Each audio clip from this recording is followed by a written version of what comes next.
Selfie मत लेना वरना ये वुल्फ आपकी जान ले लेगा। लीजा मेकअप थोप कर सेल्फी ले रही होती है, तभी उसके कैमरे में उसे एक वुल्फ दिखता है जो कि नाच रहा होता है। तो लीजा हैरान हो जाती है और अपने पीछे देखती है, पर उसे उधर पे कुछ भी नहीं दिखता है। और लीजा फिर से अपनी सेल्फी लेने लगती है और जैसी वो फोटो खींचने वाली होती है वैसी वो वुल्फ पीछे आकर मून वॉक करने लगता है। लीजा इस बार अचानक से पीछे देखती है पर उसे कुछ नहीं दिखता है, पर वो जैसी कैमरा ऑन करती है और सेल्फी लेने की कोशिश करती है वैसी वो वुल्फ फिर से नाचने लगता है। लीजा टेंशन में आ जाती है और इधर उधर देखती है पर उसे वो वुल्फ कहीं भी नहीं दिखता है और वो अपनी सेल्फी खींचती है। तो जैसी वो सेल्फी खींचने वाली होती है वैसी वो वुल्फ आकर उसकी जान ले लेता है। तो इस वीडियो को देखने के बाद भी आप सेल्फी खींचने की कोशिश करेंगे? कमेंट में जरूर बताना। आज मैं सुनाता हूँ आपको एक ऐसी कहानी जो कि मेरे साथ ही घटी थी।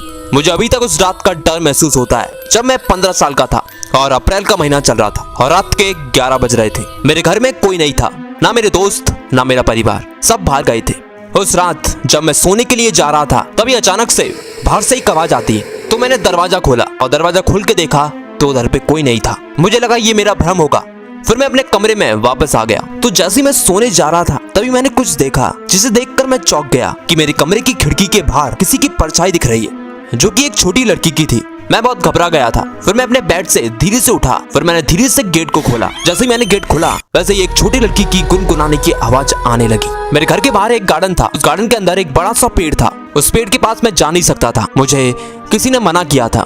पर उस रात पेड़ के पीछे से ही किसी की आवाज आ रही थी, मुझसे रहा नहीं गया। मेरे माथे से पसीना तो आ रहा था, मेरा दिल भी धड़क रहा था और डर के मारे मेरे पैर कपकपा रहे थे। पर मैंने थोड़ी हिम्मत दिखाई और धीरे से उस पेड़ के पीछे देखा।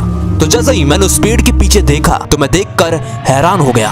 उस पेड़ के पीछे एक डॉल थी, एक छोटी लड़की की डॉल। जिस लड़की की वो डॉल थी वो लड़की मेरे घर के बगल में ही रहती थी। मैं उस रात बहुत डर गया था, मुझे बहुत गुस्सा भी आ रहा था। तो मैंने अपना पूरा गुस्सा उस डॉल पे निकाल दिया और मैं आराम से सो गया। पर जैसे ही मैं सुबह उठा तो बहुत लोगों की रोने की आवाज आने लगी। मैं थोड़ा हैरान हो गया और वो आवाजें मेरे घर के बगल में से ही आ रही थी। तो मैंने अपना गेट खोला तो बाहर देखा तो मैंने एक एम्बुलेंस देखी। मैंने उस एम्बुलेंस के अंदर देखा तो मैं देखकर बहुत डर गया। मेरे माथे से पसीना निकलने लगा क्योंकि उस एम्बुलेंस के अंदर वही लड़की थी जिसका मैंने डॉल उस रात तोड़ दिया था। और हम 9 लाख सब्सक्राइबर के बहुत ही ज्यादा करीब हैं, तो सब्सक्राइब कर देना। मिलते हैं अगली हॉरर वीडियो में।